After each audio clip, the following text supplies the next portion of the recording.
Ano yung isang bagay na dapat mong fokusan kung magsisimula ka ng computer store business? At ang bagay na yan mga boss ay dapat mag-focus ka sa pagbibenta. Bakit?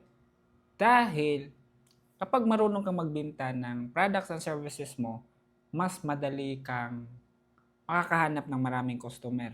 Mas madali kang makakapag-ipon para mapalaki mo yung negosyo mo. Dapat magfo-focus ka talaga kung paano mo maparami yung benta mo para mapalaki mo yung computer store business mo. Kapag marunong ka talagang magbenta, mabilis kang makapagtayo ng sarili mong computer store business. Mabilis kang makapag-open ng sarili mong shop. So, it could be pagbebenta through offline sa mga kaibigan mo, sa mga relatives mo, sa mga businesses na nasa paligid, or magaling kang magbenta online. Pwede mong i-vlog yung mga ginagawa mo ngayon. Pwede mong i-post online sa marketplace, Lazada, Shopee, sa Facebook mo, sa Instagram, YouTube. So, basta online.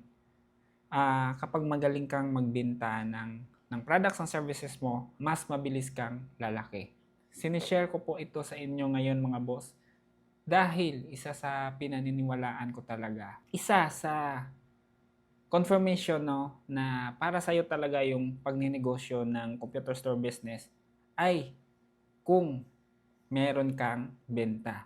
If wala kang benta, then wag ka nang magnegosyo ng computer store business. Dahil aminin natin or sa hindi, matatawag mo yung isang bagay na negosyo kapag kumikita siya. Basic lang. Paano kikita yung negosyo? Through selling. The more na nagbibenta ka, the more na in-improve mo yung sarili mo sa pagbibenta talaga, mas lalaki yung negosyo mo. So, ayun lang mga boss, no? Punto ko lang talaga, kung nagsisimula ka pa lang ngayon, dapat mong fokusan talaga yung pagbibenta. Huwag mo munang problemahin kung saan ka kukuha ng kapital.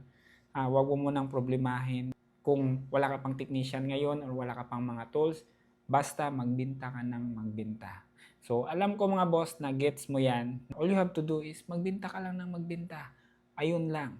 Yan lang yung paraan talaga. Para ikaw ngayon na nagsisimula ka pa lang, mas mabilis kang lalaki dahil magaling ka sa bagay na yan.